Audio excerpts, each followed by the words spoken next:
As a wise man once said, it's coming home, it's coming home, it's coming, running's coming home. Oh yes, you best bloody believe it. Because after running all the way to Japan, it's finally time for me to return to Great Britannia herself. A full circle moment and the culmination of my entire running journey so far. All shall be revealed in this video, but before we get into that, I've got the small matter of a national record to attack. Oh Jesus, it's a chilly morning. Right, we're gonna make this intro brief because I think I might be on the verge of hypothermia. I've got about a minute before my hands fall off, so we'll just bang this out right now. Not the best to try and rip a 5K. I feel like I'm more likely to rip one of my hammies in this case. But yeah, I'm on the way, just walking over to this park run. Currently, I hold the Japanese park run record. It's my most prestigious title. Forget the marathon PB. Obviously, the park run's the one you want. And I think it was a 14:43 last time. Heading to a different course though now, but it's a virtual time trial against myself. Can I put away my previous best and beat the Japanese park run record? Let's find out now if I make it to the start line alive. Oh Jesus, it's cold. Oh. So I was clearly beginning to malfunction and had to get moving on a warm-up ASAP. I guess this is karma. I cried all summer about the unbearable heat in Tokyo, and now the marathon gods are punishing me with the other extreme. But nah, this was a lovely sunny morning, and that parkrun record was calling my name. I ran into one of my subscribers at the start who gave me the rundown of this Kashinoha park run. Yeah. So you're one of the locals. You're here, what, every week pretty much? Yeah, pretty much every week. I've only, in the 1 year, I've missed about 4 times. Okay. So this is my 49th time. Oh, nice. And you reckon this is one of the quickest park runs in Japan? Or Tokyo at least? I think it's one of the better ones because there aren't any twists and turnarounds, and the traffic is pretty light. Okay, perfect. Matt, what's your aim today? PB. Me? Yeah. I'll get around 20 minutes. Okay, nice one. All right, let's go. Yeah. So with that, it was time to hit the start line and put my thunder thighs to the test once again. 寒いですね。おはようございます。柏の葉パークランにお越しくださいましてありがとうございます。今日初めて柏の葉のパークラン来てくださった方いらっしゃいますでしょうか。ようこそいらっしゃいました。So shout out to the legends who were volunteering here, and a couple of them had seen my channel before, so the pressure was on. Everything riding on this. 3、2、1、スタート!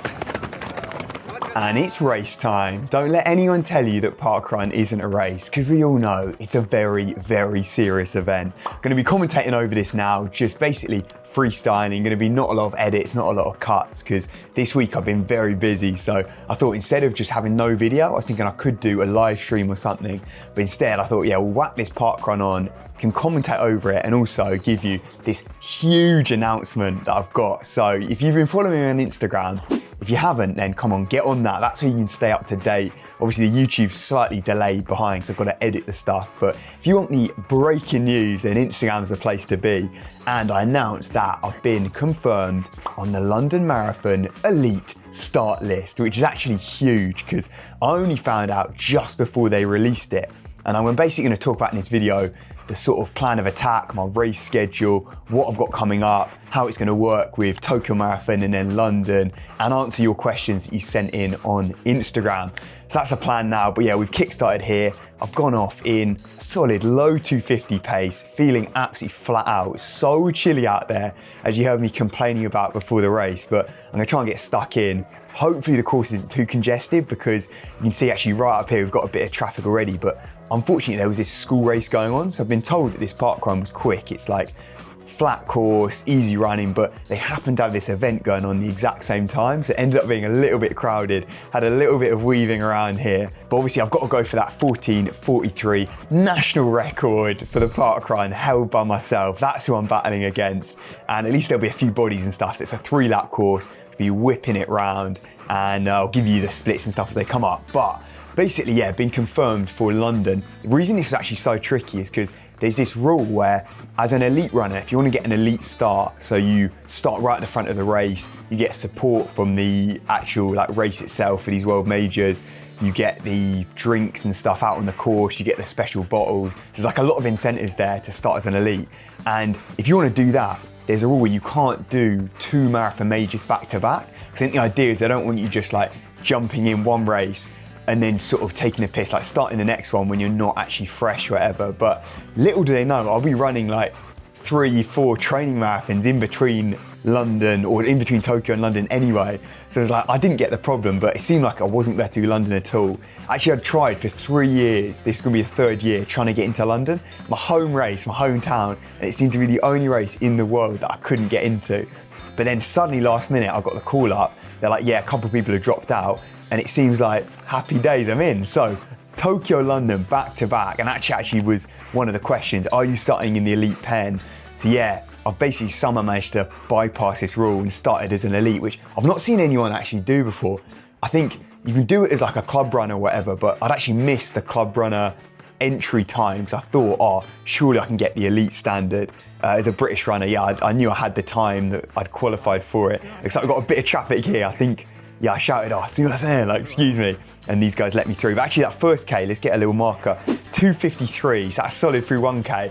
Definitely on for that. I think I need to average 2:57 or so for the course record. But I did do it on that course before where it was a bit long, so I actually ran a fair bit quicker, actual pace-wise. But you can see, yeah, the splits here should be bang accurate from Koros. They've got the multi-satellite signal. I forget the name, I'll pop it on screen here. But it helps to like track the exact locations. You get those splits, even on like a small loop course like this, bit of trees and stuff over the top. You know that when you're getting that 1K, you're exactly bang on. So shout out to Koros, wearing that Pace 4. I'm shocking with the names, but yeah, the Pace 4, that's it. Banger of a watch. And yeah, these are all these school guys I'm sort of weaving around. But yeah, next question. Are you going to use Tokyo as a training race and then go all out at London? See, a lot of people are asking this, like, is Tokyo now just one of those like training hard efforts and then A goal is London? Actually, both of them are going to be A goals. So it's going to be tough. It's about 8 weeks apart. But what I want to do is try and PB in Tokyo and then again, PB in London. We'll see how I pull up, but I guess because I'm doing such high mileage, I'm used to sort of navigating, yeah, a lot of races at the same time and like bouncing back from them, that as long as I don't have an absolute shocker, like a Valencia incident where I've just completely wiped out after, then I'm hoping come straight back for London, go even quicker then. And that leads on to the next question actually, what's the pacing plan? So the reason why it's a little tricky, Tokyo Marathon, it's probably the worst race in the world to try and run a sub 2:10, because you've got the front Japanese guys and the Kenyans, all of that, they'll have pacemakers. And the slowest pacemaker will be probably about 2:06 marathon pace. So you've got all these guys, I mentioned it before, that if they're in 2:10 shape or 2:15 shape, they'll go with that 2:06 group. So it would mean me having to drop a half marathon PB to stay on that pack. Otherwise, the next group behind that is going to be the top women's group.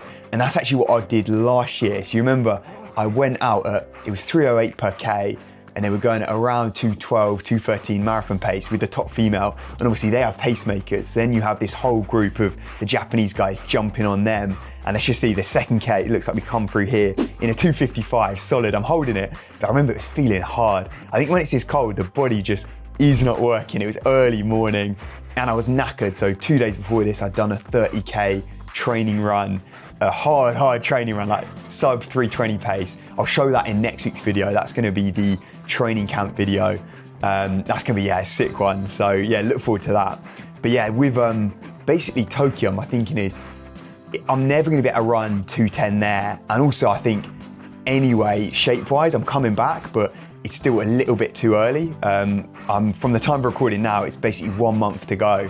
And I feel like that's just still a little bit too hot. Like my fitness is coming up crazy. I'm in the best shape I've ever been. Definitely better shape than I was last year for Tokyo, where I ran that 2:14. But I think 2:10 is still a bit of a jump. So my thinking is at the moment, this might change, but looking at who got announced on the women's start list, it's pretty much the same runners from last year's race. And like some of the top women in the world. So what I'm hoping is that again, they have a male pacemaker, group of pacemakers, taking those women through in maybe 66 through halfway. So on for, let's say, like a 2:12, 2:13, that would be ideal. Ideally even a little bit quicker, but I'd say the slowest I want to go through was maybe 2:13 pace. And then what I'm thinking is I'll try and pick up from 30K. See, actually the exact same game plan as I had last year with Tokyo. Ended up absolutely popping, like it was a hot day. So we're gonna have to pray to the marathon gods that they give us that icy cold weather like it's been at the moment. Like in this park run, it's rough, but for a marathon, yeah, if it could be 5 degrees maybe, that would be quality. And then I think, yeah, I'll sit on that female group. There'll be hopefully a big pack of Japanese guys as well, like last year. Get a bit of TV time as well. It's basically a win-win. And then if I can pick up from 30K, it would hopefully let me cut down maybe a minute, 2 minutes ideally. The thing with Tokyo though, it's one of those courses where no one in the field will negative split. I think every single runner in the top 100 last year dropped a positive split because it is downhill to start and then you have a bit of a hard finish. It's a rough race, so like the odds are definitely against me. But I think going through in maybe 2:12 marathon pace, 2:13, should feel very comfy based off what I've been running in training recently. Obviously you'll see next week in that training camp video, but yeah, the shape's brewing, 100% it's on the way. So that's the kind of plan now. It could change, but I won't know the actual pace groups till the day before the race. So literally the game plan's a little bit up in the air and it depends a bit on how this training goes in the next few weeks, but I think that's gonna be the plan. And then London is gonna have a 209 group, so there'll be a whole bunch of Brits. They've released the lineup and there'll be a ton of guys going for that European champ standard, which for Brits is 209.30. So I'm thinking, yeah, it gives me a little bit more time to get that shape in and hopefully get in the sort of 209 range where I can make a proper sub 210 attempt. And yeah, the 3K split there, 258. So I'm slowing a little bit. There's also a whole load of bodies here as well, which I guess is motivation. I can like reel them in, try and pick it up here. But we're still on that course record, or not course record, national record. Obviously parkrun isn't really important, but you know, I'm so competitive that I've got to battle against myself here and I've got to try and beat my own time, that 14:43, which is looking a little bit tough. So I'm gonna have to at least maintain, if not pick up in these last couple K. It's gonna be a tight battle against myself. And actually getting some great support here from the people on course, like the volunteers here, legends, all of these guys, the other runners, even the high school guys. Actually, I think just up here, you get a shout of like, "Faito, let's go," which means basically like, they say "faito" in Japanese.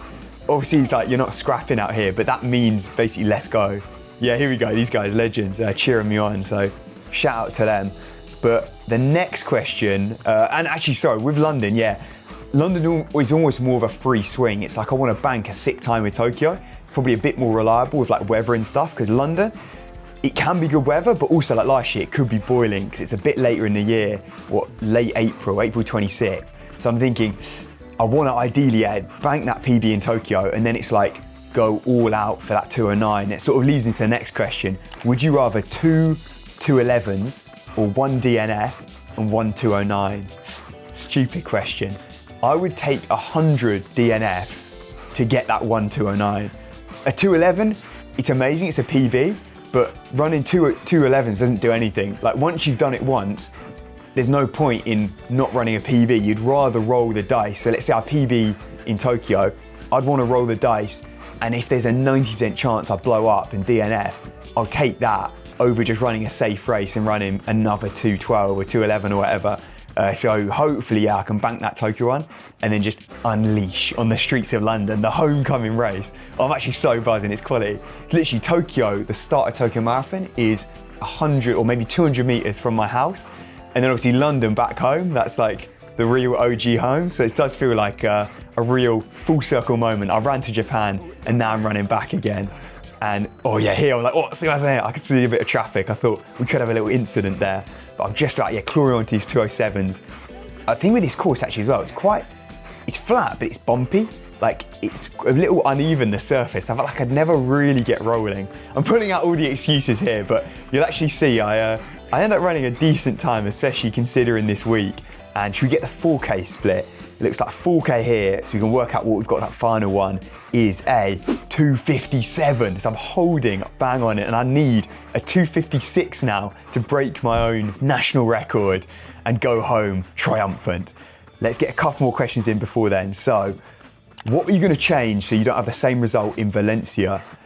I think for me, the big thing is the travel is the issue. So with Valencia, yeah, I got really ill before it. I was wiped out after, got these blood tests done, and it looked like, yeah, all the sort of numbers were thrown off completely because I just picked up some virus or whatever was going around in the UK. Seems like everyone around that Christmas time gets ill, so it's a nightmare, I guess, for travel. And I'm thinking this time, travel's unavoidable. Like, I've got to go long distance, and I always seem to get ill. The same happened when I went to Australia, Copenhagen, then the UK.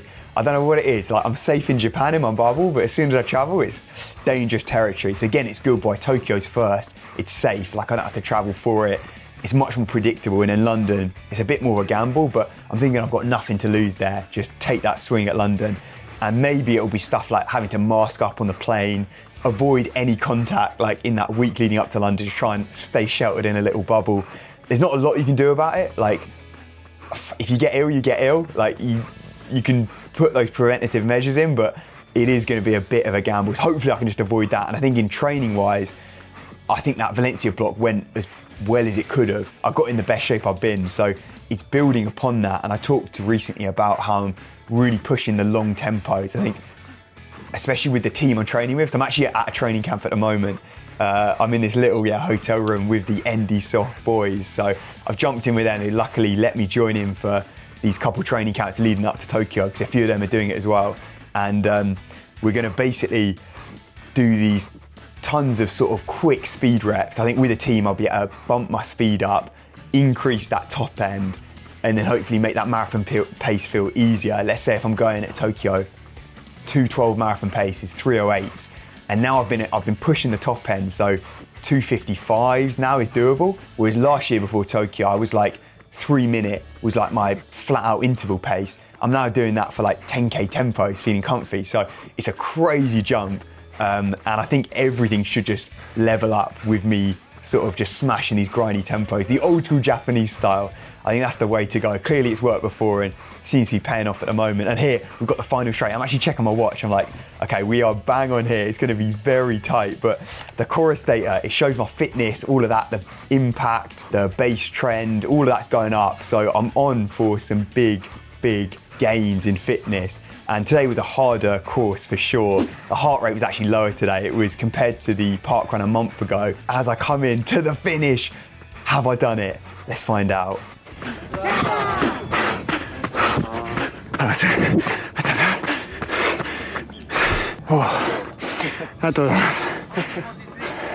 Pretty good.